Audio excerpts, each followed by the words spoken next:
जय हिंद मित्रांनो 23 तारखेला महाराष्ट्राचा निकाल लागला एकंदरीत विधानसभा निवडणुकीचा।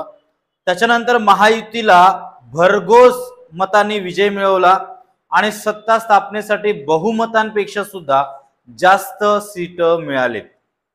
तरी सुद्धा अजून मुख्यमंत्रीचा चेहरा समोर का येत नाहीये, याची प्रमुख 4 कारण आपण पाहणार आहोत।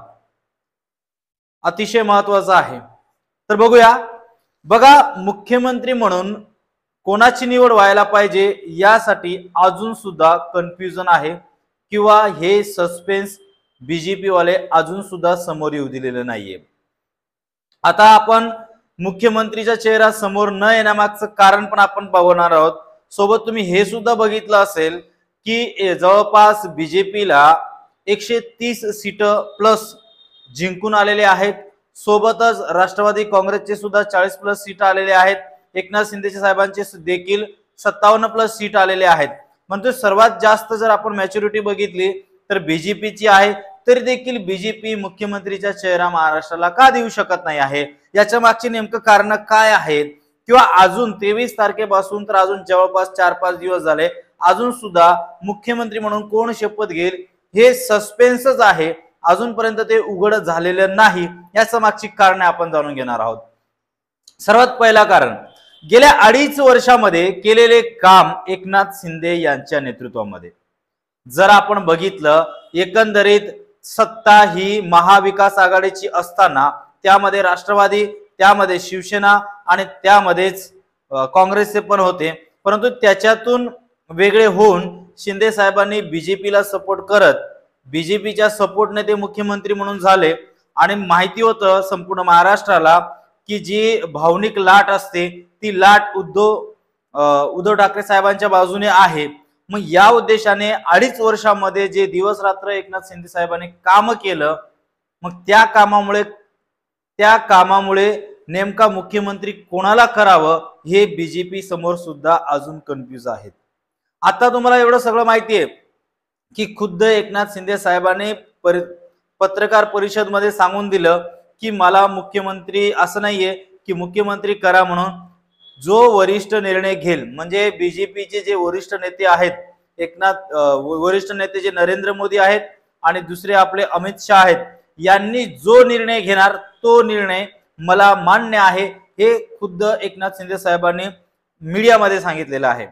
परंतु गेल्या 2.5 वर्षामध्ये जेवढं काम झालं तेवढ्या गेल्या त्याच्या अगोदरच्या वर्षामध्ये झालं नाही, किंवा 2014 पासून तर 2019 पर्यंत बीजेपीची सत्ता होती तेव्हा देखील एवढे काम झाले नाहीत जेवढ्या 2.5 वर्षामध्ये एकनाथ शिंदेने केलेलं आहे।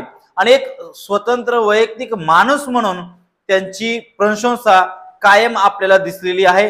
कामाला लोकांच्या हाकेला धावून जाणारे मुख्यमंत्री म्हणून त्यांची एक ख्याती त्यांनी 2.5 वर्षांमध्ये निर्माण केलेली आहे। कदाचित बीजेपीला असं देखील वाटेल की जी एकनाथ शिंदे साहेब आहेत, जर लोकांचा जर विचार केलं, लोकांचं मनामध्ये जर विचार केलं की लोकांच्या मनामध्ये नेमका मुख्यमंत्री म्हणून कोणता चेहरा हवा आहे, तर त्याचं मागचं कारण सुद्धा हे असू शकतं। आता जर आपण दुसरा कारण बघितलं याच्या मागे, 2024 ची निवडणूक ही एकनाथ शिंदे साहेब यांच्या नेतृत्वात पार पडली आणि या निवडणुकीमध्ये गेम चेंजर योजना ठरली ती लाडकी बहीण योजना संपूर्ण महाराष्ट्रामध्ये। आज आपण संपूर्ण महाराष्ट्राचा जर विचार केला तर संपूर्ण महाराष्ट्रामध्ये 30% किंवा 20% लोक श्रीमंत आहेत, ज्यांना काहीच फरक पडत नाही की सत्तेमध्ये कोण येत आहे। परंतु महाराष्ट्रामध्ये असू द्या, यामध्ये 70 ते 80% जनता अशी आहे, त्याच्यामध्ये मिडल क्लास आणि एकदम गरीब कुटुंबातील व्यक्ती आहे। आणि या गरीब कुटुंबातील व्यक्तींसाठी लाडकी बहीण योजना चालू केली आणि शिवाय आतापर्यंत आपण बघितलं 7,500 रुपये देखील दिले आणि आश्वासन सुद्धा दिली की पुढील 5 वर्ष ही योजना अशीच चालू राहणार आहे। शिवाय या योजनामध्ये वाढ करून 2100 रुपये प्रति महिना महिलांना देणार आहे। ही योजना गेम चेंजर योजना ठरली, कारण मी सांगितलं तुम्हाला 70 ते 80% जर मिडल क्लास आहे, जर गरीब कुटुंबातील कुटुंब आहेत, यांना फरक पडतो यांना जरी 1500 रुपये भेटत असेल किंवा 2000 रुपये भेटत असेल तरी त्यांच्यासाठी प्रत्येक महिन्याला 2000 येणं ही सुद्धा खूप मोठी गोष्ट आहे। त्यामुळे संपूर्ण महाराष्ट्रामध्ये लाडके मुख्यमंत्री म्हणून एकनाथ शिंदे साहेबांकडे पाहिलं जातं। हा तिसरा कारण आहे, महाराष्ट्रामध्ये सर्वीकडे लोकप्रिय मुख्यमंत्री म्हणून एकनाथ शिंदेकडे बघितलं जात आहे। कारण एकनाथ शिंदेंनी जे काम केले, शेतकऱ्यांसाठी असेल ते महिलांसाठी असेल, अनेक असे निर्णय घेतले आणि महत्वाचं म्हणजे जेव्हा जेव्हा गरज पडली तेव्हा तेव्हा त्या लोकांसाठी ते धावून गेलेत। संपूर्ण महाराष्ट्रामध्ये घराघरामध्ये लाडकी बहीण योजना पोहोचवण्याचं काम त्यांनी केलं, म्हणून सगळ्यांच्या लोकांच्या मनामध्ये एक चेहरा दिसतोय की जी ही निवडणूक पार पडली ही एकनाथ शिंदे साहेबांच्या नेतृत्वात पार पडली आणि एकनाथ शिंदे साहेबांनी आपल्या प्रत्येक भाषणामध्ये हेच सांगितलं की आम्ही एवढं काम करून दाखवलं, बोलून दाखवलं नाही आणि याच्या पुढेही आम्ही काम करणारच आहोत। त्याच्यासाठी तुम्ही आम्हाला निवडून द्या, लाडक्या भावांना निवडून द्या। जिथं जिथं महायुतीचं उमेदवार असेल त्या त्या ठिकाणी त्यांना विजयी करा, अशी हाक मुख्यमंत्री एकनाथ शिंदे साहेबांनी दिली होती। जर आपण एकंदरीत पक्षांचा विचार केला तर बीजेपीला जरूर सर्वात जास्त सीट मिळालेली आहेत, पण बीजेपी सर्वात जास्त सीटांवरती निवडणूक सुद्धा लढवली होती। जवळपास 140-146 सीटांपर्यंत त्यांनी निवडणूक लढवली होती आणि एवढे सीट लढवल्यानंतर आणि एवढे चांगले महाराष्ट्रामध्ये महायुती सरकारने काम केल्यानंतर ऑब्विसली त्यांच्या जास्त सीट येणं, निवडून येणं स्वाभाविक आहे। मग या सर्व कारण आहेत की नेमका महाराष्ट्रातील जनतांना कोणते मुख्यमंत्री हवेत।